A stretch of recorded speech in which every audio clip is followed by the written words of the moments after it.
మా పరలోకపు తండ్రి, మీ ప్రియకుమారుడు మా రక్షకుడైన యేసుక్రీస్తు నామములో మీరు మమ్మల్ని ప్రేమించి మా జీవితంలో దయచేసిన ఈ మరొక శ్రేష్టమైన ఈ చక్కని సమయాన్ని బట్టి మీ వందనాలు స్తోత్రాలు చెల్లిస్తున్నాము ప్రభువా. ఈ సమయంలో మీ మందిరంలో అయా మీ సన్నిధిలో చేరవచ్చినటువంటి బిడ్డలందరి కొరకు ప్రత్యేకంగా ప్రార్థన చేస్తున్నాను. ఈ భయంకరమైన కష్టకాలంలో మమ్మలను, మా జీవితాలను, అయా మా కుటుంబాలను, మా బిడ్డలను, అయా మాకు సంబంధించిన మా బంధువర్గం అంతటినీ కూడా మీ కృపలో క్షేమముగా ఆరోగ్యంగా మీరు కాపాడుతున్నటువంటి మీ ప్రేమను బట్టి మీకు స్తోత్రాలయ్యా. అయా ప్రత్యేకించి అయా మా ప్రార్థన సహాయం కోరిన వారందరి నిమిత్తమై మేము ప్రార్థన చేస్తూ ఉన్నాం.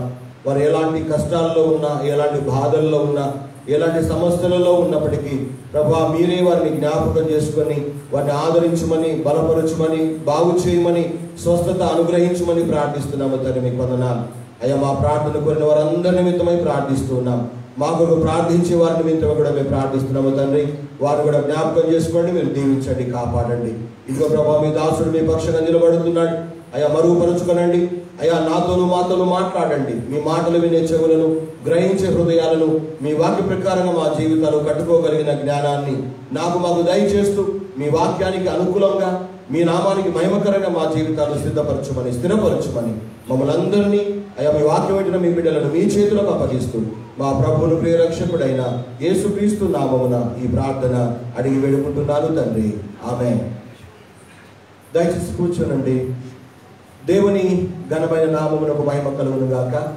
దేవునందు ప్రియమైన క్రైస్తవ విశ్వాస సహోదరి సహోదరులందరికీ కూడా మరొక మారు ఈ విధంగా మీతో కలిసి లైవ్లో దేవుని వాక్యాన్ని చదువుతూ నేర్చుకోవడానికి దేవుడు మనల్ని ప్రేమించి మనకు అనుగ్రహించిన ఈ శ్రేష్టమైన మరొక అవకాశాన్ని బట్టి, ఈ చక్కని సమయాన్ని బట్టి నేను ఎంతగానో సంతోషిస్తూ నిజామాబాద్ జిల్లా డిచ్చిపల్లి మండలంలో ఉన్నటువంటి ఫెయిత్ బ్యాప్టిస్ట్ చర్చ్ తరఫున ఆ సంఘ కాపరిగా నా కుటుంబ పక్షాన వింటున్న మీ అందరికీ మరొకసారి ప్రభు నామమున శుభములను తీసుకొని వస్తూ ఉంటున్నాను.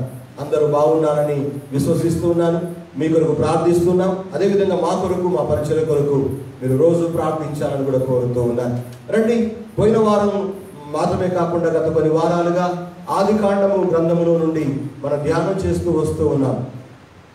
పోయిన ఆదివారం నాడు విన్నటువంటి వాక్య భాగము మీ అందరికీ జ్ఞాపకం ఉందని అనుకుంటూ ఉన్నాను. ఆదికాండం 17వ అధ్యాయంలో నుండి 3 ప్రత్యేకమైన సత్యాలు మనం నేర్చుకున్నాం. దేవుని ద్వారా దేవుడు మన జీవితాల్లో నిబంధన చేసి మన జీవితాలను, మన కుటుంబాలను ఆయన అధికముగా ఆశీర్వదించాలి అంటే మనం ఏం చేయాలో మనము నేర్చుకున్నాం. దేవుడు అబ్రాహాముతో మాట్లాడుతూ ఏమన్నాడంటే, నా సన్నిధిలో నువ్వు నడుచుకుంటూ నిందారహితుడవై నువ్వు జీవించాలి అన్నాడు. అవును, దేవుడు మనల్ని అధికముగా దీవించాలి, ఆస్వాదించాలి అంటే ఆ సర్వశక్తుడైన దేవుని సన్నిధిలో నిందారహితముగా మనం జీవించవలసిన వారమై ఉన్నాం. రెండవదిగా దేవుని ద్వారా మనం ఆశీర్వాదం పొందాలి అంటే దేవుని ద్వారా మన జీవితాలు మార్చబడాలి అని రెండవ సత్యాన్ని మనం నేర్చుకున్నాం. దేవుడే అబ్రాముగా ఉన్నటువంటి పేరును అబ్రాముగా మార్చాడు, షారాయిగా ఉన్నటువంటి పేరును షారాగా మార్చినట్టుగా పోయిన ఆదివారం నేర్చుకున్నాం. మూడవదిగా దేవుని ద్వారా మనం ఆశీర్వాదం పొందాలి అంటే దేవుడు ఆజ్ఞాపించిన ఆజ్ఞలకు తూచా తప్పకుండా లోబడి విధేయత చూపిస్తూ ఆయన చెప్పిన ప్రకారంగా చేయాల్సిన వారమై ఉన్నాము అన్న సత్యాన్ని మనం పోయిన వారం నేర్చుకుంటూ వచ్చాం. అంటే ఈ దినాన 18వ అధ్యాయంలో నుండి ఒక సగ భాగాన్ని మనం ధ్యానం చేస్తూ ఆ వాక్యాన్ని ఆధారం చేసుకొని మరొక పాఠాన్ని నేర్చుకోవడానికి మనం ప్రయత్నం చేద్దాం. ఆదికాండము 18వ అధ్యాయంలో మొదటి 14 వచనాలు ఈరోజు మనము ధ్యానం చేయబోతూ ఉన్నాం. ఆ యొక్క భాగంలో నుండి కొన్ని సత్యాలు నేర్చుకోవాలని ఆశ నేను ప్రభునామంలో కలిగి ఉంటున్నాను. మీ అందరూ తెలుసు, అబ్రాహామును ఆదికాండం 12వ అధ్యాయంలో పిలిచాడు. 75 సంవత్సరాల వయసు ఉన్నప్పుడు పిలిచాడు. నువ్వు నీ దేశాన్ని, నీ బంధువర్గాన్ని, నీ తల్లిదండ్రులను విడిచిపెట్టి నేను నీకు చూపించే దేశానికి నువ్వు వెళ్ళగలిగితే నేను నిన్ను దీవిస్తాను, నేను ఆశీర్వదిస్తాను, నీ నామాన్ని గొప్ప చేస్తాను, అనేకులకు ఆశీర్వాద కారణంగా నేను ఉంచుతానని దేవుడు అబ్రాహాముతో చెప్పిన మాట మనందరికీ బాగా జ్ఞాపకం. మనకు తెలుసు, ఈ 17వ అధ్యాయము మొదటి వచనంలో చూసినప్పుడు 99 సంవత్సరాల వయసు వచ్చేసింది అబ్రాహాముకి. 18వ అధ్యాయంలో కూడా దాదాపుగా అదే వయసుతో ఉన్నాడు అబ్రాహాము. అయితే ఈ 18వ అధ్యాయంలో మనం నేర్చుకునేటువంటి సత్యం ఏంటంటే అబ్రహాము దేవుని కొరకు చేసిన పరిచర్య విధానం. దేవుని కొరకు ఆయన ఏం చేశాడు, దేవుని కొరకు చేసే ఆ పరిచర్యను ఆయన ఎలా చేశాడు, దేవుని కొరకు చేసిన ఆ పరిచర్య ఏ విధంగా చేస్తే, ఏ విధంగా చేయగలిగితే దేవుడు మన జీవితాలను ఆదరిస్తాడు, బలపరుస్తాడు అన్న సత్యాన్ని ఈ రోజున మనం నేర్చుకోబోతూ ఉన్నాం. ఆ 18వ అధ్యాయము మొదటి 5 వచనాల్లో చూస్తే, మధ్యాహ్న కాల వేళ మమ్రే అనేటువంటి స్థలంలో ఉన్న సింధూర వనములో ఆ మధ్యాహ్న కాల సమయంలో గుడార ద్వారము దగ్గర అబ్రహాము కూర్చొని ఉన్నప్పుడు దేవుడు 3 వ్యక్తులుగా అతనికి ప్రత్యక్షమైనట్టుగా చదువుతూ ఉన్నాం. వాళ్ళను చూసిన అబ్రహాము వెనువెంటనే లేచి త్వరగా పరిగెత్తి నేల వరకు ఆయన వంగి సాష్టాంగపడి, నీ దాసుడైన నా పట్ల నీ కటాక్షము ఉండనీయండి, నన్ను, నా జీవితాన్ని, నా ఇంటిని మీరు దాటిపోవద్దు, దయచేసి లోనికి రండి, కాళ్ళు కడుక్కోండి, ఈ చెట్టు నీడన విశ్రాంతి తీసుకోండి, నేను కొన్ని నీళ్లు తెప్పిస్తాను, కొంచెం ఆహారం తెస్తాను, మీరు భోజనం చేసి విశ్రాంతి తీసుకున్న తర్వాత మీ మార్గాన మీరు వెళ్ళిపోవచ్చు అని అక్కడ దేవునిని ఆపివేసినట్టుగా మనం చదువుతూ ఉన్నాం. ఈ సందర్భం అంతా మనం చాలాసార్లు విన్నాం, చాలాసార్లు చదివాం. దేవుని సేవకులు అనేక మార్లు బోధించగా అనేక గూఢార్థమైనటువంటి సత్యాలు కూడా మీ అందరూ విని ఉంటారు. వారికంటే నేను మంచి ప్రసంగం చేస్తానని ఇక్కడ నిలబడలేదు, కానీ దేవుడు నాకు ఇచ్చిన జ్ఞానం చొప్పున కొన్ని సత్యాలను, కొన్ని విషయాలను మీ గమనానికి తీసుకురావాలి అనేటువంటి ఆలోచన, ఆశ ప్రభునామంలో నేను కలిగి ఉంచున్నా. దేవుడు ఇక్కడ అబ్రహామును దర్శించినప్పుడు, లేదా దేవుడు అబ్రహాముకు ప్రత్యక్షమైనప్పుడు అబ్రహాం ఏం చేశాడంటే దేవునికి అతిథి సత్కారం చేశాడు, లేదా ఆతిథ్యం ఇచ్చాడు, లేకపోతే భోజనం పెట్టాడు. ఇంకో మాటలు చెప్పాలంటే క్రైస్తవ పరిభాషలో దేవునికి పరిచర్య చేశాడు, దేవునికి సేవ చేశాడు. ఎందుకు అబ్రహాము దేవునిని చూడగానే పరిగెత్తుకుని వెళ్ళి నేల మట్టుకు వంగి ఆయన వెళ్ళిపోతున్నటువంటి దేవుని సన్నిధిని ఆయన ఆపివేసి ఎందుకు పరిచర్య చేశాడు అంటే, అబ్రహాము దేవుని ద్వారా పిలువబడిన వాడు, దేవుడు చెప్పిన ప్రకారం ఆయన నడిచిన వాడు, ఆయన దేవునిని నమ్మినవాడు, దేవుని యొక్క సన్నిధిలో జీవించేవాడు, దేవుని ద్వారా మార్చబడిన వాడు. అబ్రహాము దేవుని ఆజ్ఞకు లోబడేవాడు కనుక దేవునికి సేవ చేశాడు, దేవునికి పరిచర్య చేశాడు.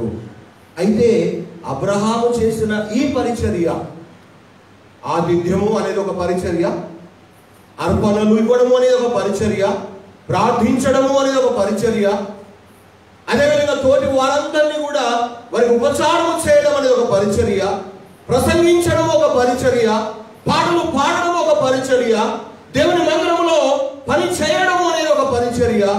దేవుని సంబంధమైనటువంటి ఏ పని నువ్వు చేసినా అది దేవునికి చేసిన సేవగా అవుతుంది, దేవుని పరిచర్యగా అది దీవించబడుతుంది, దేవునికి చేసినట్టు అవుతుంది. మత్తయి సువార్త 25వ అధ్యాయంలో యేసు ప్రభు ఒకసారి తన కుడివైపున ఉన్న వాళ్ళతోనూ ఎడమ వైపున ఉన్న వాళ్ళతోనూ తీర్పు దినమున మాట్లాడిన మాటలు మనందరికీ బాగా తెలుసు.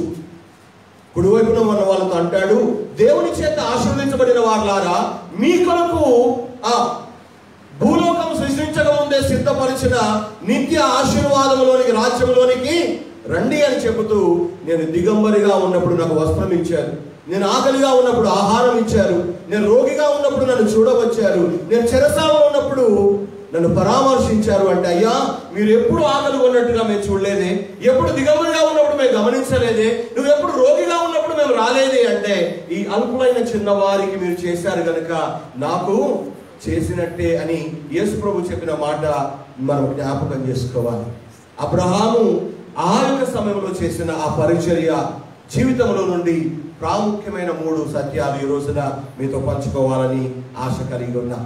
దయచేసి రెండు చూద్దాం. మొదటి సత్యం ఏంటంటే, ఆదికాండము 18వ అధ్యాయము 4-5 వచనాలు చదువుదాం. అమ్మమ్మ, నేను కొంచెం నీళ్లు తెప్పించేదను, దయచేసి కాళ్ళు కడుక్కొని ఈ చెట్టు కింద అలసట తీర్చుకోండి, కొంచెం ఆహారం తెస్తాను, మీ ప్రాణమును బలపరుచుకోండి, తర్వాత మీరు మా మార్గంలో వెళ్ళవచ్చు అని అంటున్నాడు. ఏమంటున్నాడు ఇక్కడ? రండి, కొంచెం నీళ్లు తెప్పిస్తాను, కాళ్ళు కడుక్కోండి, నీళ్లు రాగండి, ఈ చెట్టు కింద విశ్రాంతి తీసుకోండి, కొంచెం ఆహారం తీసుకొస్తాను, భోజనం చేయండి, మీరు బలం తెచ్చుకున్న తర్వాత మళ్ళీ మీ మార్గంలో మీరు వెళ్ళిపోవచ్చు అంటున్నాడు.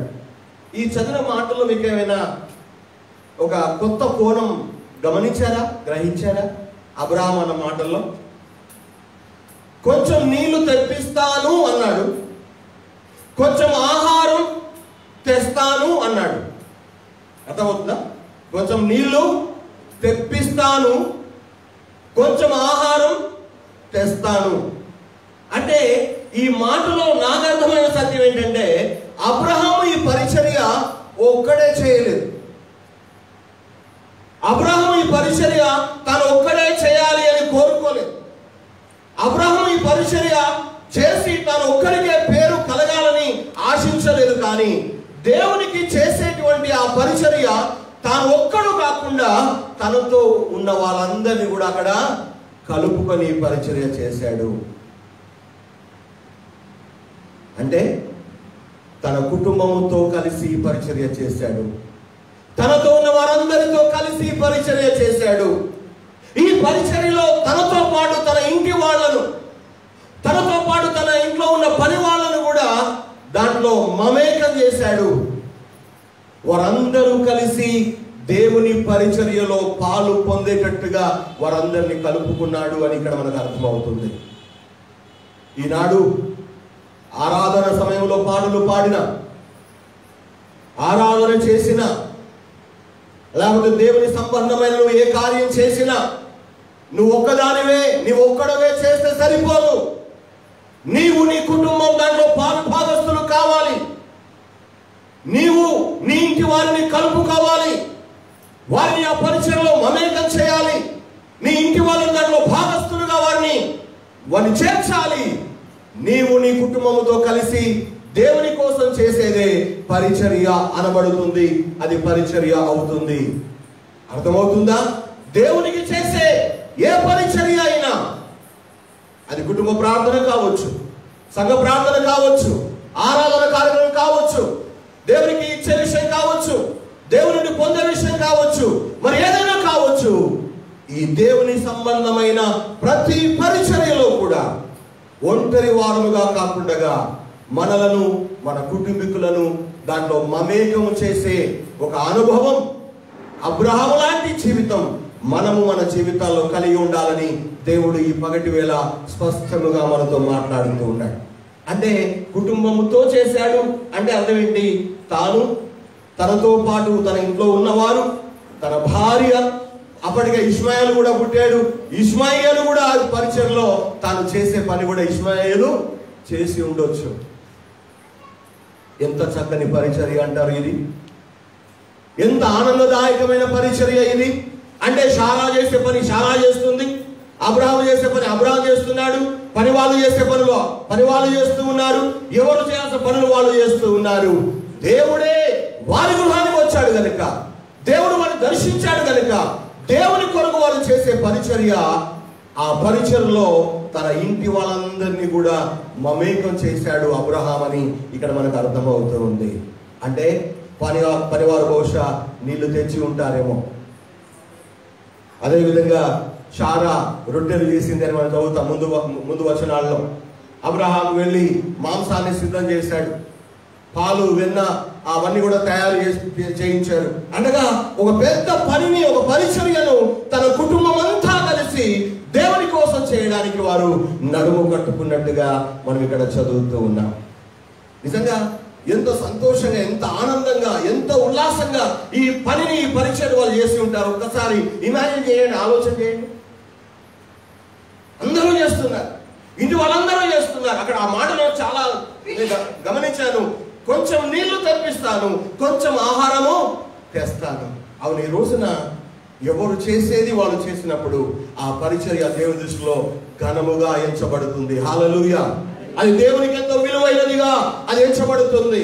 దేవుడు దాని ఆ యొక్క పరిచర్య ద్వారా ఆనందిస్తాడు, సంతోషిస్తాడు, తన నామానికి మహిమ కలిగించుకుంటాడు అనే విషయాన్ని మనం ఇక్కడ గ్రహించవలసిందిగా నేను ఇక్కడ మీకు జ్ఞాపకం చేస్తూ ఉన్నా. దేవుని బిడ్డలంగా మన ఇంటికి వచ్చిన వారి విషయంలో అబ్రహాము ఇంటి వాళ్ళలాగా పరిచర్య చేస్తున్నామా? మన ఇంటి వాళ్ళను ఆ పరిచర్యలో భాగస్థులుగా మనం చేర్చగలుగుతున్నామా? మన ఇంటి వాళ్ళ సహకారం ఆ పరిచర్యలో తీసుకుంటున్నామా? బైబిల్లో పరిచయం చేసిన వాళ్ళు చాలా మంది ఉన్నారు. రకరకాల పరిచయం చేసిన వాళ్ళు ఉన్నారు.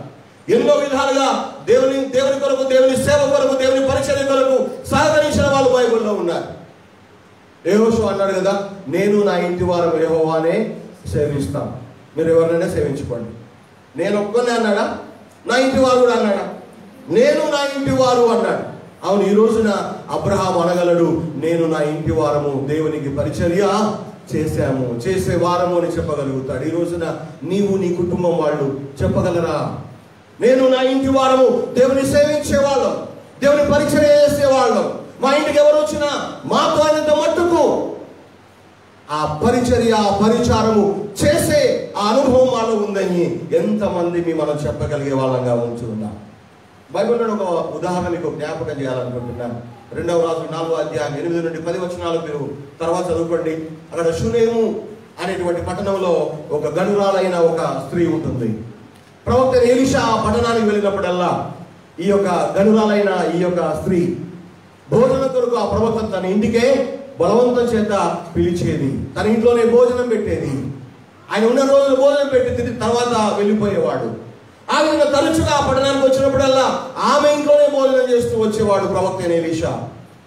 కొన్ని రోజులు గడిచిపోయిన తర్వాత ఆ స్త్రీ తన భర్తతో మాట్లాడింది, అయ్యా, మన ఇంటికి తరచుగా వచ్చి వెళుతున్నాడే ఆయన దైవజనుడు, ఆయన దేవుని సేవకుడు, దైవదాసుడు, ఆయన ఇలా వచ్చి వెళ్ళిపోవడం, భోజనం చేయడం నాకు ఆనందంగా లేదయ్యా. ఆయన కొరకు ఏదైనా చేయాలనుకుంటున్నాను అంటే ఏం చేయాలనుకుంటున్నావు అని అడిగిండొచ్చు ఆయన. అప్పుడు చెప్పింది, అయ్యా, మన మన మన మన ఇల్లు పక్కనే ఆయనకు ఒక గదిని నిర్మిద్దాం, ఆ గదిలో ఒక మంచాన్ని వేద్దాం, ఒక బల్లని ఏర్పరచుదాం, ఒక దీపాన్ని పెడదాం, పీటను కూడా పెడదాం. భోజనం మాత్రమే కాదు, ఆయన మన పట్టణానికి వచ్చిన రోజులు ఉన్న రోజులు మన ఇంట్లో ఉండి పరిచర్య చేసి వెళతాడు అని చెప్పేసి అన్నప్పుడు భర్త కూడా ఏం చేశాడు? సరే అన్నాడు. అంటే అర్థమవుతుందా మీకు? దేవుని కొరకు నువ్వు చేసే ఏ పరిచర్య అయినా భార్య చేసేది భర్తకు చెప్పి చేయాలి, భర్త చేసేది భార్యకు చెప్పి చేయాలి. దేవుని సంబంధంగా నువ్వు ఎలాంటి పరిచర్య చేయాలని ఇష్టపడినా నువ్వు ఒక్కదానివి కాదు, నువ్వు ఒక్కవాడివి కాదు, నీ ఇంటి వాళ్ళందరి సహకారం ఆ పరిచర్యలో ఉండి తీరాలి. ఈ దినాన ఈ సమయాన్ని నేను జ్ఞాపకం చేస్తున్నా. దేవుని యందు ప్రియ బిడ్డలు, మనము అబ్రహాము లాంటి పరిచర్య చేసే అనుభవమును పరిశుద్ధాత్మ దేవుడు ఇంతవరకు చేశామో లేదో తెలియదు, కానీ ఇక నుండైనా మనం చేసే ఆ పరిచర్య పెద్దది కావచ్చు, చిన్నది కావచ్చు, గొప్పది కావచ్చు, అల్పమైనది కావచ్చు, అది ఎలాంటి పరిచర్యనా కావచ్చు, దేవుని కొరకు నువ్వు చేసే ప్రతి పరిచర్య, దేవుని నిమిత్తమైన చేసే ప్రతి సేవ, అది నీవు నీ కుటుంబంతో కలిసి చేసేదిగా ఉండాలని దేవుని వాక్యం ద్వారా మనం నేర్చుకుంటున్నాం. స్పష్టంగా చూస్తూ ఉన్నాం. కొంచెం నీళ్లు తెప్పిస్తాను, కొంచెం ఆహారం తెస్తాను అంటే వాళ్ళు చేసే పని వాళ్ళకి చెప్పాడు, తాను చేసే పని తాను చేశాడు, ఎవరు చేసే పనులు వాళ్ళకి చెప్పాడు. వాళ్ళందరూ కలిసి పరిచర్యలో పాలు భాగం పంచుకున్నారు. అందరూ కలిసి దేవునికి సేవ చేశారు, దేవునికి అతిథి సత్కారం చేశారు.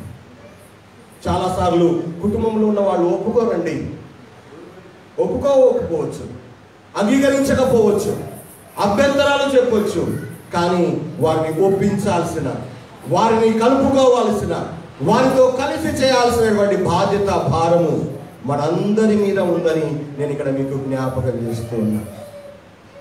నేను చాలామంది పాస్టర్లు మేము అప్పుడప్పుడు కలుసుకొని మాట్లాడుకుంటూ ఉంటాం. ఒక అయ్యగారు తెలుసు, అయ్యగారింటికి పోతే అయ్యగారు అమ్మగారు చాలా ప్రేమగా మాట్లాడతారు. వాళ్ళకు ఒకే ఒక కొడుకు ఉన్నాడు. కానీ ఆ కొడుకు మమ్మల్ని చూసిన ఎంతమంది పాస్టర్లు ఉన్నారు, ఎవరికి గుడ్ మార్నింగ్ చెప్పాడు, ప్రైజ్ లార్డ్ చెప్పాడు. మట్టంగా మనుషులు లేనట్టు వెళ్ళిపోతారు. అయ్యగారు అమ్మగారు ఎంతో ప్రేమ గల వాళ్ళు. పొద్దున పోతే టిఫిన్ అంటారు, మధ్యాహ్నం పోతే భోజనం పెడతారు, అన్నీ చేస్తారు. కానీ వాళ్ళ కొడుకు మాత్రం అవేమీ కనబడవు. ఎంత బాధాకరం, ఎంత దుఃఖకరం. ఈ రోజు నేను అంటున్నాను, దేవుని సంబంధమైనటువంటి సేవ, దేవుని కొరకు చేసే ప్రతి కార్యంలో కూడా నీవు నీ కుటుంబం వాళ్ళను ఇన్వాల్వ్ చేయాలి, వాళ్ళను కలుపుకోవాలి, వాళ్ళతో కలిసి నువ్వు చేయాలి. అబ్రహాం అలాగే చేశాడు. నేను ఒక్కనే చేస్తాను అని అనలేదు, నాకే పేరు రావాలని కోరుకోలేదు. కానీ తాను, తన భార్య, తనతో ఉన్న వారందరూ కూడా ఆ దైవ పరిచర్యలో పాలి భాగస్థులు కావాలని కోరుకొని అందరినీ కూడా కలుపుకుపోయాడు. ఆ పరిచర్య చేసి దేవుని సంతోషపరిచినట్టుగా మనం అక్కడ చూస్తూ ఉన్నాం. ప్రియమైన దేవుని బిడ్డలారా, మీ ఇంటికి ఈ సమయంలో దేవుడు వస్తాడో రావడం మనకు తెలియదు, కానీ దేవుడు మనతో ఉంటాడు, మనలో ఉంటాడు. దేవుని సేవకులు వచ్చినప్పుడు కానీ, లేదా మీ చుట్టాలు వచ్చినప్పుడు కానీ, వాళ్ళు ఏ తరపు చుట్టాలైనా సరే, ఏ చుట్టాలు, భర్త తరపు చుట్టాలు వస్తే జరం ఇటు అంటారు కొంతమంది, భార్య తరపు చుట్టాలు వస్తే కూడా ఈయన కూడా ఊపు కత్తురు ఇటు కూడా ఉంటుంది కదా. వాళ్ళు ఏ తరపు చుట్టాలైనా కావచ్చు, వాళ్ళు వచ్చినప్పుడు వాళ్ళు చేయాల్సిన పరిచర్య మనం చేయాలి. దేవుని సేవకులు వచ్చినప్పుడు వాళ్ళు చేయాల్సిన పరిచర్య మనం చేయాలి. ప్రెసిడెంట్ చెప్పలేదు, ప్రెసిడెంట్ చెప్పండి పిల్లలకి నేర్పించండి. రాగానే మంచిలు తాగుతారా అని మంచిలు ఇవ్వండి. భోజనం చేసే సమయంలో వస్తే భోజనం అనండి, తింటానంటే పెట్టండి, ఉంటే పెట్టండి, లేకపోతే పర్వాలేదు. ఒక మాట అనడం కూడా చేత కదా. మాట వరుసకి ఏమండి, నీళ్ళు తాగుతారా అన్న, ఆ మాట కూడా అనలేరా? చాలా బాధాకరం. ఈ రోజున దేవుని సంబంధమైన పరిచర్య మన అందరి మీద ఉంది. ఎందుకో తెలుసా? దేవుని ద్వారా పిలువబడ్డం అబ్రహాము లాగానే. దేవుని మాటను నమ్మి మన ప్రయాణాన్ని ఆరంభం చేశాము, దేవుని నమ్ముకున్నాము, దేవుడు మనకు వాగ్దానం ఇచ్చాడు. ఈ రోజున మన ప్రయాణం అక్కడితో ఆగిపోలేదు, ఇంకా పోవాలి. ఈ ప్రయాణ క్రమంలో మనము దైవ పరిచర్య కూడా మనలో ఒక భాగమై ఉండాలి. దేవునికి మహిమ కలుగును గాక. దేవునికి స్తోత్రం, హల్లెలూయా. అబ్రహాము తాను చేసిన పరిచర్యలో తన కుటుంబం అంతటిని కూడా కలుపుకుపోయాడు. ఇది మొదటి సత్యం. అబ్రహాము చేసిన ఈ పరిచర్యలో రెండవ సత్యం ఏంటో చూద్దాం. అదే ఆదికాండము 18వ అధ్యాయము 6, 7, 8 వచనాలు చదివి సహాయం చేస్తారా? లేకపోతే 6, 7 చదవండి.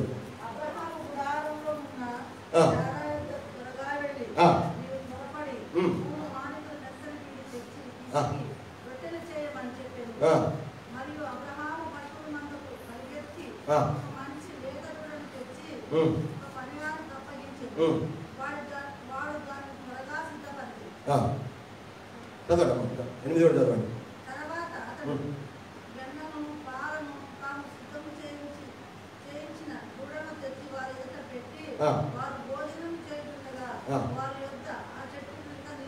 చాలు. ఈ భాగంలో చూస్తే అబ్రహాం యొక్క క్యారెక్టర్ చాలా స్పష్టంగా మనకు కనబడతా ఉంది.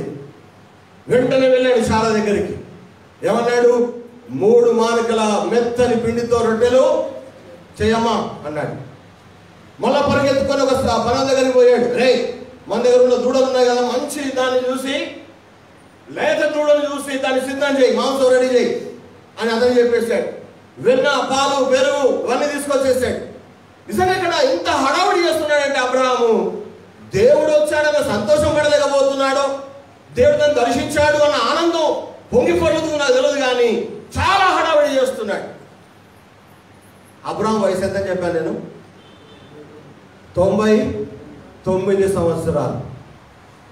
అంత వయసులో ఇంత హడావుడి సాధ్యమా?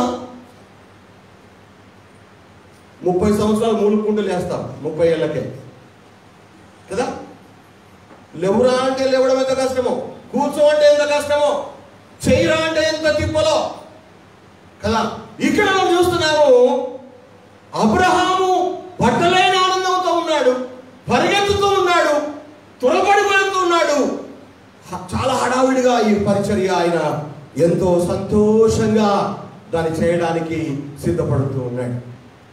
నేను డిక్షనరీలో చూశాను 3 మానికల పిండితో ఎన్ని రొట్టెలు అవుతాయి అని.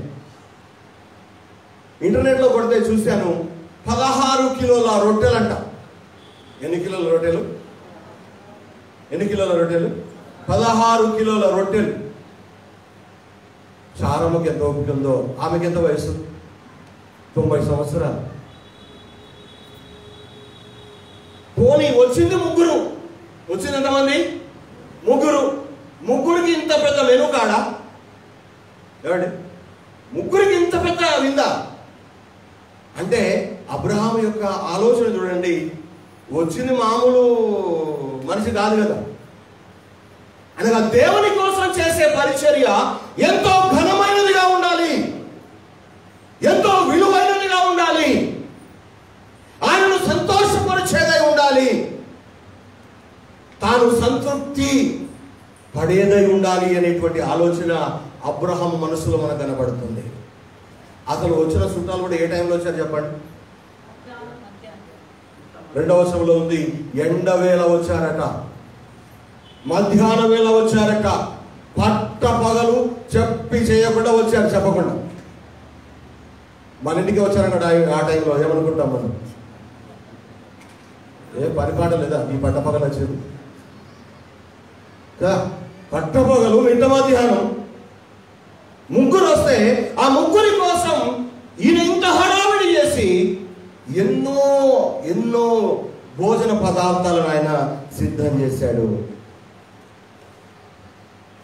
శారమ్మ ఆ గుడారంలో కూర్చొని ఇన్ని రొట్టెలు నేను ఎట్లా చేయాలి ఎండ సమయంలో అని అనలేదు. ఇంత మాంసం ఎలా వండాలి నేను అని అనలేదు. కోపపడలేదు, చాలా విసుక్కోలేదు, పని వాళ్ళు కొనగలేదు, ఇంట్లో ఎవ్వరు కూడా విసుగు చెందలేదు. కానీ అబ్రహాము చెప్పడమే ఆలస్యం. అందరూ కూడా సంతోషంగా ఆ పరిచర్య చేయడానికి వారు సిద్ధమైపోయారు. 3 మార్కల పిండి, ఒక దూడ, అది ఎంత పెద్ద దూడనో మనకు తెలియదు కానీ 16 కిలోల రొట్టెలకు ఎంత మాంసం ఉంటుందో అంత మాంసం, పాలు, వెన్న, పెరుగు, ఇంకా స్వీట్ చేశాడేమో, ఇంకా ఏమేమి చేశాడో మనకు రాయబడలేదు. కానీ ఎన్ని చేయగలుగుతాడో, ఎంత చేయగలుగుతాడో, ఆ టైంలో ఎంతగా సమకూర్చగలుగుతాడో అదంతా కూడా అబ్రహాము విసుక్కోకుండా, సనువు లేకుండా, కోపపడకుండా, ఎలాంటి ఆయాసం లేకుండా చేసినట్టుగా మనకు అక్కడ చదువుతూ ఉన్నాం. చిరాకు లేదు, పరాకు లేదు. మనం కూడా ఒకవేళ బయట పోయేస్తామని చెప్పేసి ఒక చుట్టాన్ని తీసుకొని వచ్చినాం అనుకో, ఇంట్లో ఎట్లుంటుంది? అమ్మా వచ్చేది జరా, కనీసం ఫోన్ అయినా చేయొద్దా? ఫోన్ అయినా చేయొద్దా? చెప్పబడి తీసుకొస్తే ఎట్లా చేస్తారు ఇంట్లో కదా? రుసలు, చిరాకులు ఎన్ని ఉంటాయి ఇంట్లో. కానీ ఆ పట్టపగలు వచ్చినప్పుడు కూడా అబ్రహాం భార్య, అబ్రహాం ఇంట్లో అందరు పనులు కూడా ఎంతో ఉత్సాహంగా చేస్తూ ఉన్నారు. అంటే దీని అర్థం ఏంటో తెలుసా? నువ్వు దేవుని కొరకు చేసే పరిచర్య ఎప్పుడు సనుక్కోకుండా నువ్వు చేయాలి, విసుకోకుండా చేయాలి. విసుగుతోనో, సనువుతోనో, గునుక్కుంటూనో నువ్వు ఏ పని దేవుని కోసం చేయొద్దు. మందిరానికి వచ్చినా, ప్రార్థన చేసినా, పాట పాడినా, చప్పట్లు కొట్టినా, ప్రసంగం చేసినా, మందిర సంబంధమైన ఏ పని చేసినా సరుకు కొనుగు ఉండొద్దు, విసుగు ఉండొద్దు, చిరాకు పరాకుగా ఉండొద్దు. వచ్చిన చోట ఇంకోసారి రావద్దని కారం ఎక్కువేస్తారు, ఉప్పు ఎక్కువేస్తారు, వాళ్ళు కయ్యాలాడతారు. మీకు ఒక కథ చెప్పిన యాదుందా? ఇట్లాగే ఒక భార్య భర్తలు ఇద్దరే ఉన్నారట. పిల్లలు ఊరు పోయినారట. మంచిగా ఉంది, ఇలా జర మటన్ తెచ్చుకుందాం, 100 కిలో 30 కిలో మంచిగా తలాగే కాయిగే ఫ్రై చేసుకొని తిందాం అనుకున్నారట. సరే ఎక్కువ మటన్ తీసుకొచ్చాడు, మంచి సిద్ధపాట్లో ఉన్నారు, ఇక చేసుకొని తిందాం, సంతోషపడదామని. లోపల కిచెన్లో పోయి ఏర్పాట్లు అవుతా ఉన్నాయి. మెల్లగా చుట్టం దిగిండు ఒక ఆయన. వారిని ఇద్దరేమే ఉన్నాము, మంచిగా వండుకుందాము, తిందాము, సంతోషపడదామంటే ఈ టైంలో వచ్చాడు ఏంటి మనిషి అని భార్యాభర్తలు ఇద్దరు కొరుక్కున్నారట. లోపలికి వెళ్ళి ఏదో మాట్లాడుకున్నారు. ఎట్లయినా సరే ఏదో ఛాయో నీళ్ళో ఇచ్చి పంపిద్దాం, తర్వాత మన పని మనమే చేసుకుందాం అనుకున్నారట. సరే అని చెప్పేసి ఏం చేద్దాం మరి పంపడానికి అంటే, ఏం లేదు నేను బెడ్రూమ్లోకి వస్తాను, ఏంటి చేస్తున్నావు అని చెప్పి గట్టిగా అరుస్తాను, నువ్వు కూడా అరువు, నేను కూడా కోపం తెచ్చుకొని ఇంకా అరుస్తాను, నేను కొట్టినట్టే కొడతాను, ఏడిసినట్టు చెయ్యి అని చెప్పేసి అన్నాడు.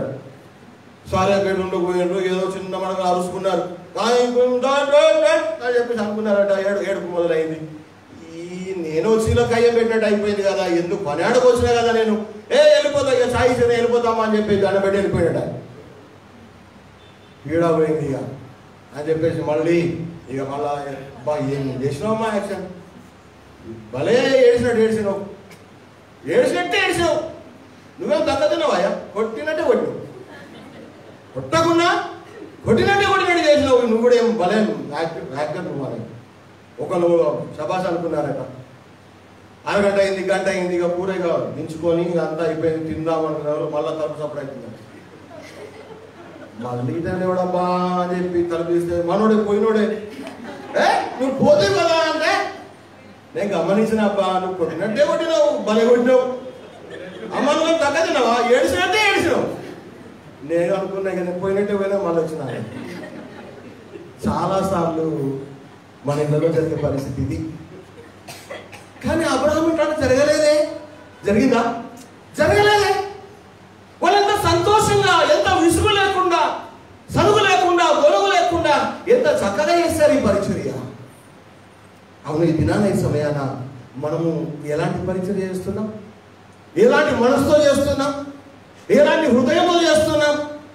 చిరాకుగా ఉంటూ చేస్తున్నామా, పరాకుతో చేస్తున్నామా, చనుక్కుంటూ విసుక్కుంటూ చేస్తున్నామా? అలా చేస్తే ఆ పరిచర్యలకు విలువ ఉండదు, ఆశీర్వాదం కూడా రాదు.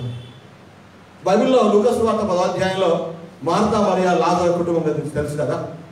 యేసు ప్రభువును తన ఇంటికి మార్తా ఆహ్వానిస్తుంది కదా. ఇంట్లోకి వచ్చిన తర్వాత మార్తా కిచెన్ రూమ్లోకి వెళ్ళిపోయి యేసయ్య కొరకు అన్ని ప్రిపేర్ చేస్తా ఉంది, సిద్ధం చేస్తా ఉంది వంటలు. మరియా యేసయ్య పాదాల దగ్గర కూర్చొని యేసయ్య మాటలు వింటా ఉంది. పని భారం ఎక్కువైందేమో మార్తమ్మకి బయటకు వచ్చింది.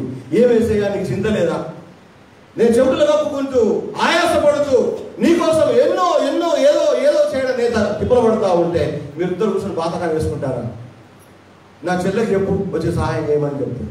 అంటే మార్తా చేసే పరిచయంలో విసుగుంది, సనుగుంది, గొనుగుతూ ఉంది. యేసుప్రభు చెప్పాడు, మార్తా నువ్వు అనేక పనులు పెట్టుకొని నువ్వు విచారపడుతున్నావు, ఆయాసపడుతున్నావు, కానీ అవసరమైంది ఒకటే అమ్మా.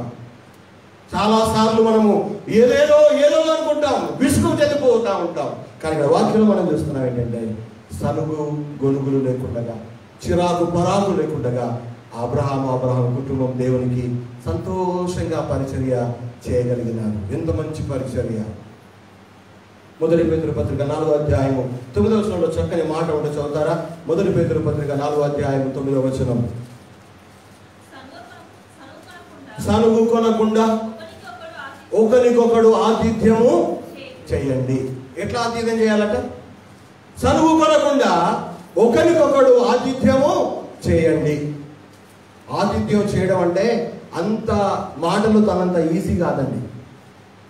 ఆతిథ్యం చేయడం అనేది, దేవునికి సంబంధించిన పరిచయం చేయడం అనేది అంత సులువైన పనేం కాదు. మరి సులువైన పనే? మేకను ఒక దూడను సిద్ధం చేయడం సులువైన పనే? 3 మానకల పండి రొట్టెలు చేయడం ఒక సులువైన పనే? ఏమండి, అంత వయసులో చేత కాకుండా పరిగెత్తుకొని చేయడం అంత సులువైన పనే?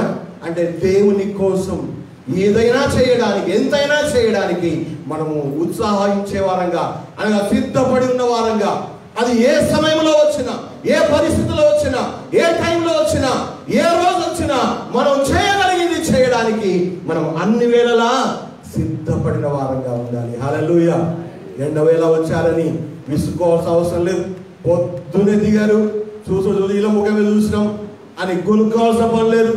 సాయంత్రం వచ్చారు, ఇక రాత్రి కూడా తప్పదు, మళ్ళీ పొద్దున కూడా తప్పదు అని పోవాల్సిన అవసరం లేదు. కానీ ఏ సమయంలో దేవుడిని దర్శించినా, ఏ సమయంలో చుట్టాలు వచ్చినా, ఏ సమయంలో దేవుడి దాసులు మీ గృహానికి దర్శించడానికి వచ్చినా నీవు చేయగలిగింది దేవుని కోసం చేస్తున్నానని ఆ పరిచర్య సంతోషంగా చేయడానికి సిద్ధపడి ఉండాలి.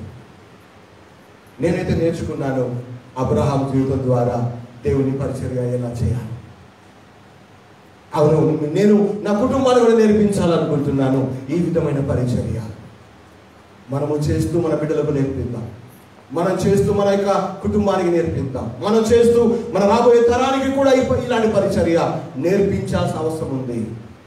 యేసయ్య చెప్పాడు కదా, ఒక సేవకుడని ఒక ప్రవక్తను చేర్చుకున్న ప్రవక్త ఫలం పొందుతాడు, నీతిమంతుడని నీతిమంతుడు చేర్చుకున్న వాడు నీతిమంతుడు ఫలం పొందుతాడు. ఒక గ్లాసు చన్నీళ్ళు ఇస్తే దాని ప్రతిఫలము పోదు అని దేవుడు చెప్పాడు. అవునా?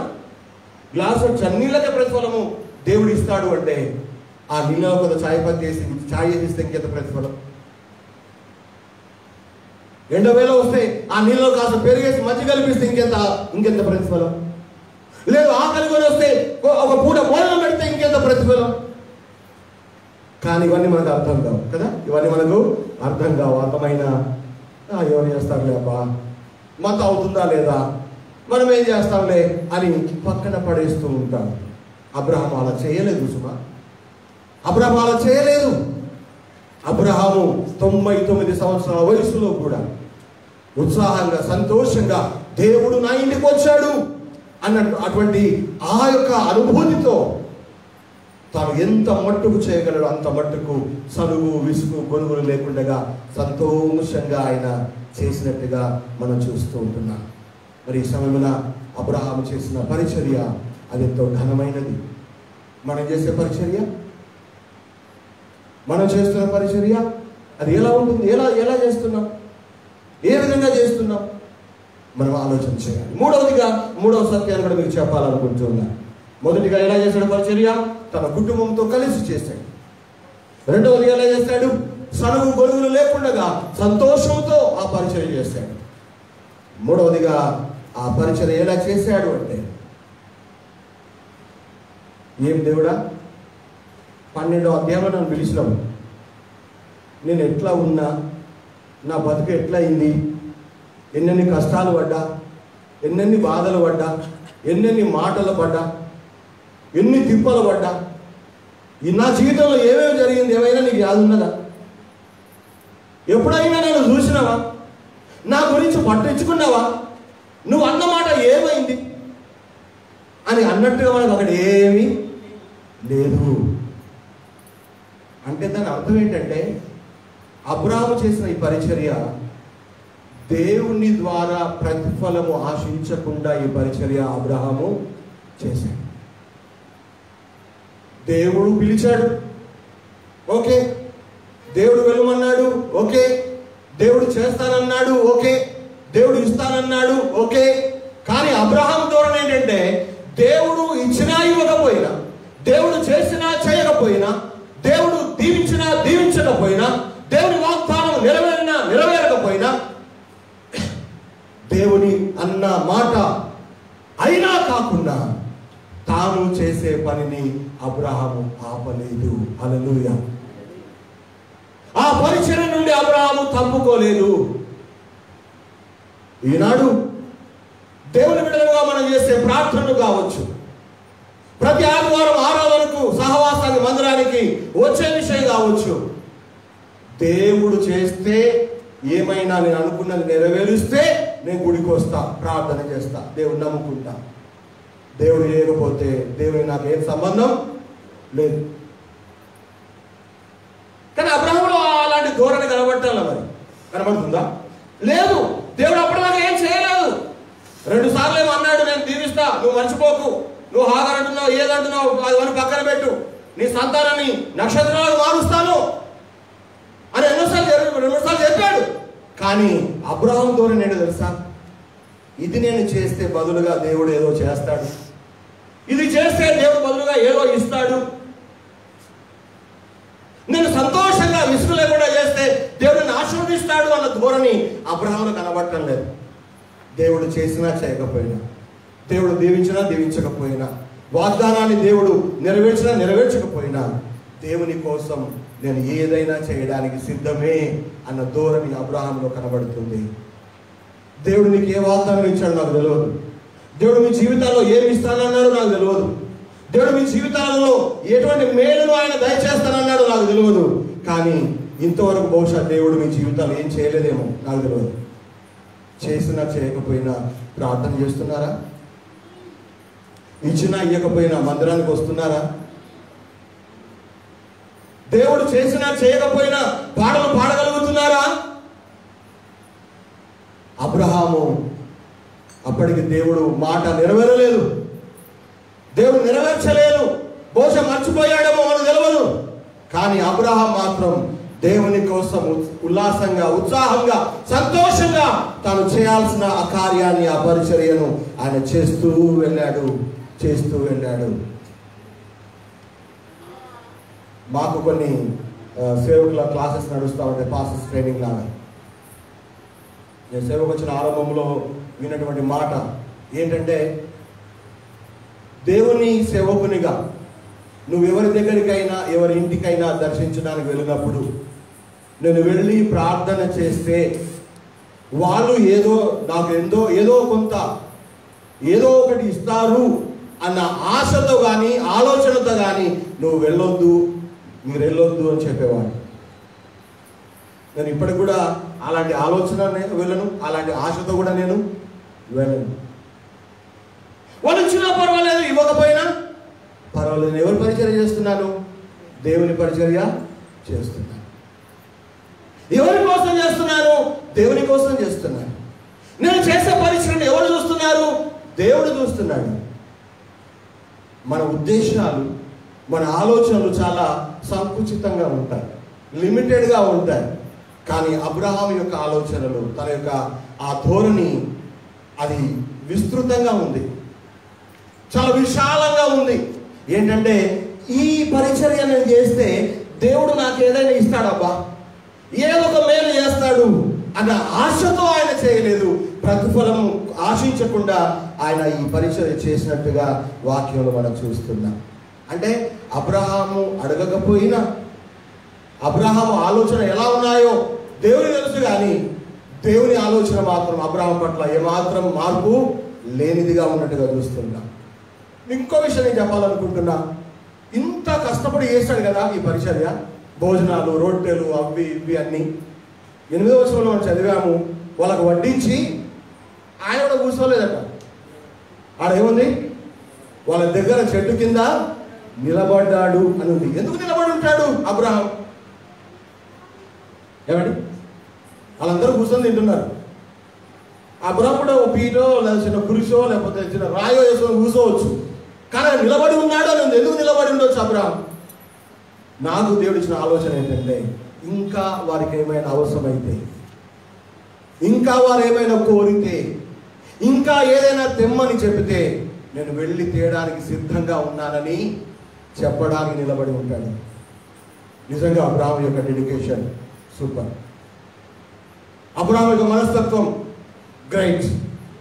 అబ్రహాం చేసిన పరిచర్య చాలా వాల్యుబుల్. నిజంగా తను చేసినటువంటి ఆ పరిచర్య మాటలతో నేను వెలగట్టలేను. అలాంటి ఘనమైనటువంటి, అలాంటి దేవునికి సంతోషం కలిగించేటువంటి ఆ పరిచర్య అబ్రహాం అక్కడ చేసినట్టుగా చూస్తున్నా. తింటూ భోజనం చేస్తూ 9వ వచనంలో దేవుడు మాట్లాడుతున్న మాట ఉంది. అబ్రహాము, నీ భార్య అయిన శారాయి ఎక్కడ ఉంది అని అడిగాడు కదా. నీ భార్య అయిన శారాయి ఎక్కడ ఉంది అంటే అబ్రహాం అనుకుని శబాష్ అంటాడేమో, చాలమ్మా సూపర్ చేసిన వంటలు, బిర్యానీ మస్తుగా ఉంది, కారం ఎక్కువ కాలే తక్కువ కాలే, నూనె కూడా పర్ఫెక్ట్గా ఎంత కావాలో అంతే పోసావు అని మెచ్చుకుంటాడేమో అనుకున్నాడు ఎవరు? అబ్రహాం. కానీ ఆ పాపం శారా ఇక్కడ ఉన్నప్పుడు ఆనే ఉంది. అంటే ఇంత కష్టపడి చేసిన శారా కూడా మెప్పు కోరుకోలేదండి. కనీసం తినిపోయిన కానీ మంచిగా చేసిన అమ్మా ఒక మాట అనకుండా పోయిన అయ్యారు. అట్లా అడిగేవాళ్ళు లేరా? ఉన్నారా? ఉంటారు. మనం మనుషులం కదా. కనీసం చాలా థ్యాంక్స్ అండి అని కూడా చెప్పలేదు. పాపం ఆమె లోపలే ఉంది, చాలా గుడారంలో ఉంది, ఎవ్వరి మెప్పు కోరుకోవడం లేదు. నిజంగా ఆమె కూడా, ఆమె తత్వం నిజంగా ఎంత డిఫరెంట్ అండి. నిజంగా దేవుడి ద్వారా మార్చబడిన జీవితాలు ఇలా ఉంటాయేమో, దేవుడు మార్చిన జీవితాలు కూడా ఈ విధంగా ఉంటాయేమో. నిజంగా ఎంత గొప్ప అనుభవాన్ని మనం రోజు రోజు నేర్చుకుంటున్నాం దేవుని గ్రంథంలో నుండి. గుడారంలో ఉందని చెప్పగానే 10వ వచనంలో దేవుడు అంటున్నాడు అబ్రాహాముతో, అబ్రాహాము యాద పెట్టుకో, వచ్చే సంవత్సరం ఈ రోజు వరకు ఈ టైం వరకు నీ బాల కౌగిట్లో కొడుకుంటాడయ్యా అని చెప్పాడు. హల్లెలూయా చెప్దామా? హల్లెలూయా, హల్లెలూయా. అబ్రాహాము ఏం అడగలేదు, అబ్రాహాము ఏం జ్ఞాపకం చేయలేదు. ఆ సంగతి ఏమన్నా ఆలోచనలు ఉన్నదా లేదా అని ఏమన్నా రిమైండ్ చేశాడా దేవునికి? అసలు ఆలోచన లేదా అబ్రాహాంలో? కానీ దేవుడు ఆ టైంలో అనడం నాకు ఆశ్చర్యం వేసింది. తింటూ భార్య గురించి అడగలేంటి? ఆ 10వ వచనంలో వచ్చే సంవత్సరం ఈ రోజు వరకు నీకు కుమారుడు కలుగుతాడు అని చెప్పినప్పుడు గుడారంలో ఉంది రియాక్షన్. ఆ మాటకి, బయట అన్న మాటకి రియాక్షన్ యాడొచ్చింది? టెంట్లో వచ్చింది. శారా దగ్గర శారా ఏమంటుంది? దేవుడు ఎప్పుడు సరే మా ఆయన తలకాయ ఊపడం సరే, నాకు 90 ఏళ్ళు, మా ఆయనకేమో 99 ఏళ్ళు. ఇప్పుడు పిల్లలు కూడా, అది కూడా వచ్చే సంవత్సరం, మరి ఇప్పుడు కూడా కాదు, వచ్చే సంవత్సరానికి కొడుకు పుడతాడు అని చెప్పడం, ఇదేమన్నా దాని మాటకు అర్థం ఉందా? ఇది అసాధ్యం కదా, ఇది కాదు కదా, ఈ పని జరగదు కదా అనేటువంటి ఉద్దేశం శారా మాటలో మనం చూస్తాం కదా. ఇది అసాధ్యం, దేవుడు చెప్పే మాట నెరవేరదు, అది జరగదు, అది కాదు అని గట్టి నిర్ణయంలో ఉన్నారు ఇద్దరు. ఎవరు ఇద్దరు? శారమ్మ అదే నిర్ణయంలో ఉంది, బహుశా అబ్రాహాము కూడా అదే నిర్ణయంలో ఉన్నాడేమో. ఇక ఆ సంగతి మర్చిపోదాం. మనం దేవుడి మాట మర్చిపోదాం, దేవుడు చేస్తానన్న మాట మర్చిపోదాం, ఇస్తానన్న మాట మర్చిపోదాం, కానీ మనం చేసేది మాత్రం చేద్దాం అని అనుకున్నారు వీళ్ళు. అందుకే ఆ మాట అనింది శారా. కానీ దేవుని స్తోత్రం చెప్తున్నాను, 14వ వచనం దేవుడు మళ్ళీ శారా అనుకున్న, మనసులో అనుకున్న మాటకు దేవుడు జవాబు ఇస్తున్నాడు.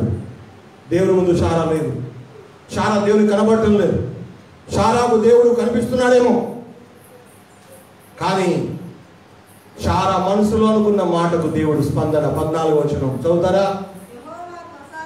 యెహోవాకు అసాధ్యమైనది ఏదైనా ఉన్నదా అని దేవుడు అక్కడ మాట్లాడుతున్నాడు.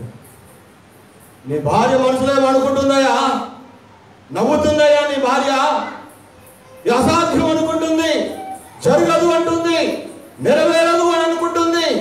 కానీ దేవుడైన యెహోవాకు అసాధ్యమైనది ఏదైనా ఉన్నదా అని దేవుడు అక్కడ మాట్లాడుతున్నాడు. అంటే ఇక్కడ మనం నేర్చుకునే సత్యం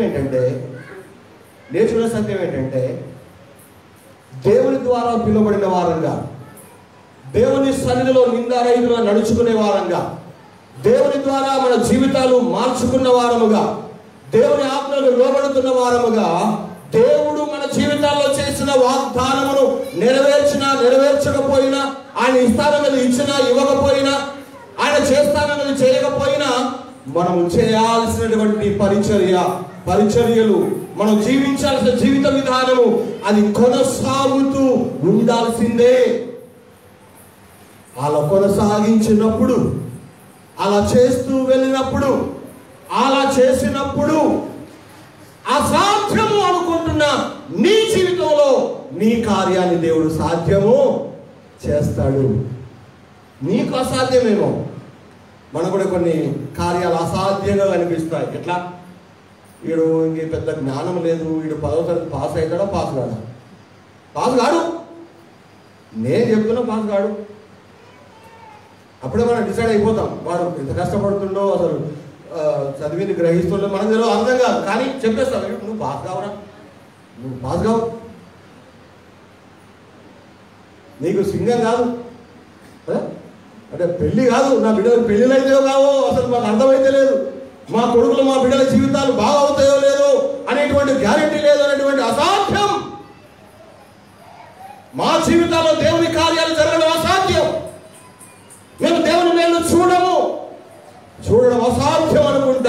ప్రియ దేవుని బిడ్డ, అలాంటి సందర్భంలో నువ్వు చేయాల్సినటువంటి పరిచర్య నువ్వు చేస్తూ ముందుకు సాగు. ప్రార్థన చేస్తూ ముందుకు సాగు. మందిరానికి నడుస్తూ ఉండు. వాక్యాన్ని చదువుతూ ఉండు. దేవుని ధ్యానిస్తూ ఉండు. దేవుని కోసం నువ్వు ఏమేమి చేయాలో, ఎలా చేయాలో చేస్తూ ముందుకు సాగిపో. నీవు నీ జీవితంలో అసాధ్యం అనుకున్న కార్యాన్ని దేవుడు సాధ్యం చేసి చూపెడతాడు. హల్లెలూయా, హల్లెలూయా. దేవుడే అక్కడ మాట్లాడుతున్నాడు. యెహోవాకు అసాధ్యమైనది ఏదైనా ఉన్నదా? ఉన్నదా? అవును, ఆయనకు అన్నీ సాధ్యమే. ఆయనకు అన్నీ సాధ్యమే. నీ జీవితంలో, నా జీవితంలో దేవుని కార్యాలు, దేవుని వాగ్దానాలు, దేవుడు చెప్పినవి నెరవేర్చబడాలి అంటే ఇదిగో అబ్రహాము పరిచర్య చేసినట్టుగా మనం పరిచర్య చేయడం నేర్చుకుందాం. అయితే ఈ పరిచర్య ఎలా చేయాలి?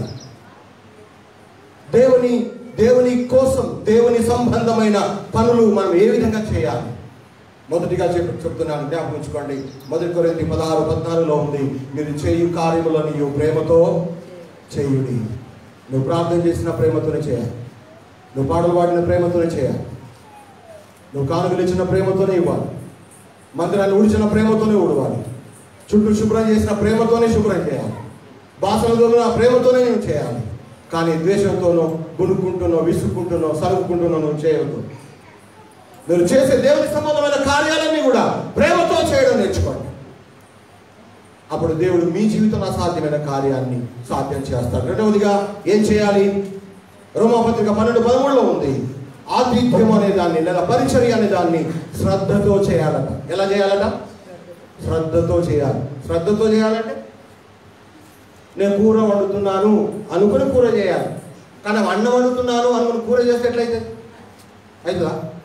కాదు, మాడి మసిపోక అయిపోయింది కదా. అన్నం వండుతున్నప్పుడు అన్నం వండుతున్నాను అనుకుని అన్నం చేయాలి. కూర వండేటప్పుడు కూర వండుతున్నాను అని కూర చేయాలి. శ్రద్ధ ఉండాలి. దేవుని సంబంధమైన పరిచర్య చేసినప్పుడు ఆ పని పట్ల, ఆ చేసే ఆ కార్యం పట్ల, పరిచర్య పట్ల శ్రద్ధ ఉండాలి, ఆశ ఉండాలి, ఆసక్తి ఉండాలి, పట్టుదల ఉండాలి, క్రమం ఉండాలి.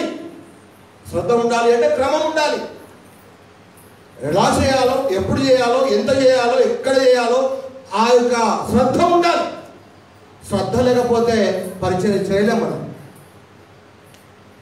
అప్పుడప్పుడు అంటారు కదా, ఈడ కూర్చున్నావు నీ మనసు ఆడిందిరా అంటారు కదా. అంటే గుళ్ళో కూర్చుంటారు కానీ, గుళ్ళో మనుషులు ఉంటారు కానీ వాళ్ళ మనసు రోడ్డు మీద మటన్ షాప్ కూడా ఎంతమంది ఉన్నారో పోయి తెచ్చుకోవాలి మళ్ళీ నేను అని అనుకుంటూ ఉంటారు. దసరా పండుగ కదా ఈరోజు ఫుల్ ఉన్నారు మటన్ షాప్లో కాడ మంది. అంటే శ్రద్ధ ఉండదు. కానీ దేవునికి చేసే పరిచర్య ప్రేమతో చేయాలి. రెండవదిగా శ్రద్ధతో చేయాలి. మూడవదిగా దేవునికి చేసే పరిచర్య ఎలా చేయాలట? హెబ్రీ పత్రిక 13:1 ఒక మాట ఉంటుంది. అక్కడ ఏముందో తెలుసా? ఆతిథ్యం చేయడం మర్చిపోవద్దు అని ఉంది. అంటే ఆతిథ్యము అనేది పరిచర్య ఒక భాగము. ఆతిథ్యం అనే మాటను మనం పరిచర్యకు మనం వాడుకుంటున్నాం. పరిచర్య చేయడం మర్చిపోవద్దు. మర్చిపోవద్దని ఎందుకు రాయబడింది అక్కడ? హెబ్రీ 13:1 ఎందుకు రాయబడింది మర్చిపోవద్దని? యాద పెట్టుకోవాలనా? జ్ఞాపకం పెట్టుకోవాలనా? మర్చిపోవద్దు అంటే దాని అర్థం ఏంటో తెలుసా? అసలైన అర్థం పరిచర్య చేయడం అలవాటు చేసుకోవాలి అని అర్థం. మర్చిపోవద్దు అంటే ఏం చేయాలి? అలవాటు చేసుకోవాలి. మరి కొన్ని అలవాట్లు ఉంటాయి. పొద్దున్న లేవగానే ఏం అలవాటు ఉంటుంది కదా? పొద్దున లుంగి మీద కట్టి కదా, వేపుళ్ళు వేసుకొని తర్వాత స్నానం చేస్తాం. ఇవన్నీ అలవాటు అయిపోయినాయి. చేయకపోతే ఎట్లుంటుంది? ఎటో ఉంటుంది, ఎటో ఉంటుంది ఇక కదా. నోరు వాసన, పెయ్యి వాసన, కడుపు ఉబ్బరం. అంటే రోజు అలవాటైన పనులు చేయకపోతే ఎంత కష్టం. అర్థమైందా? మనకే కష్టం లేదు పరిచర్య. ఎందుకో తెలుసా? మనకు అలవాటు కాలేదు, అలవాటు చేసుకోలేదు. అలవాటు అయితే కష్టం కదా. మళ్ళా ప్రార్థన ఊగే చేయాలి. అలవాటు అయితే పాటలు అలవాటు అయితే పాటలు ఊగే వాడాలి. ఎందుకు వచ్చిన పని మరి? అలవాటు చేసుకోకపోవడమే. వద్దాం, పోదాం, కూర్చుందాం, ఆమె నిన్నగానే అవతల పడదాం, కథం కేలు కథం నువ్వు కనపడు. ఈనాడు అన్ని అలవాటు చేసుకున్నావు కానీ దేవుని పరిచయం ఎందుకు అలవాటు చేసుకోలేకపోయినావు?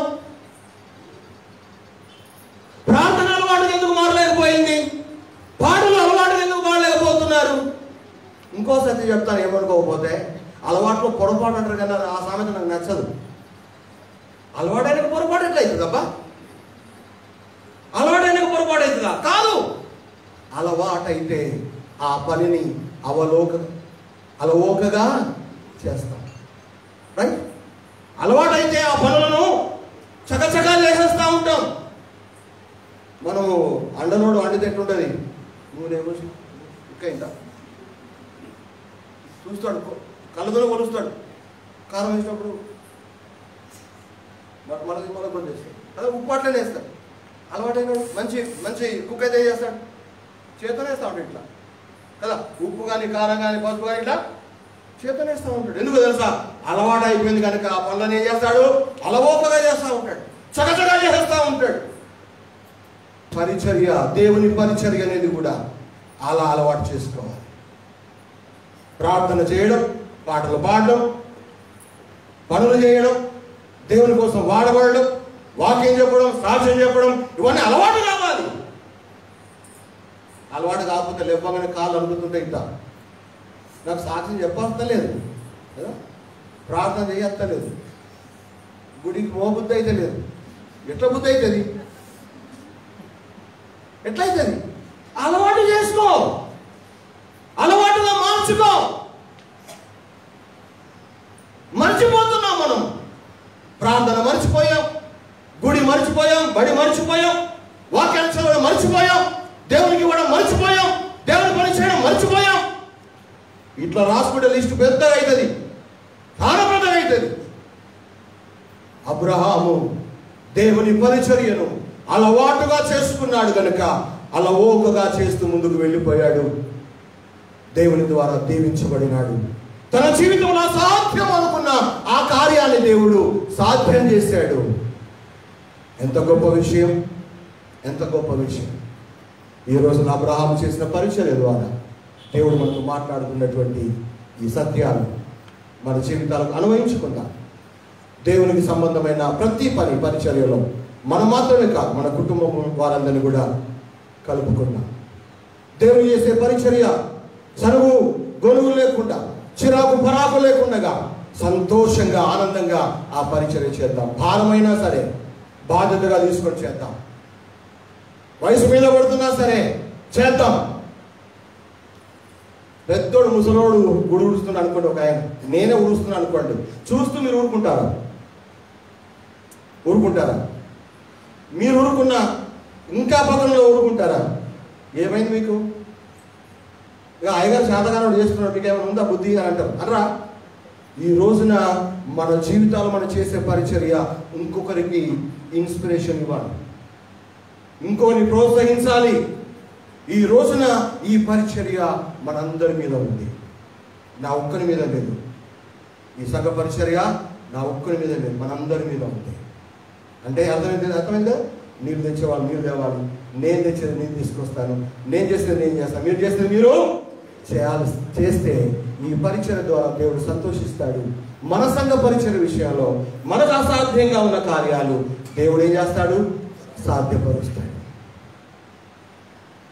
మరి అలా దేవుడు అసాధ్యమైన మన జీవితాల్లో ఉన్న కార్యాలు సాధ్యం చేయాలి అంటే అబ్రహాము లాగా పరిచర్య చేసే ఒక అంకిత భావం, ఆ డెడికేషన్, ఆ పట్టుదల, ఆ శ్రద్ధ, ఆసక్తి మనమందరం కలిగి ఉందాం.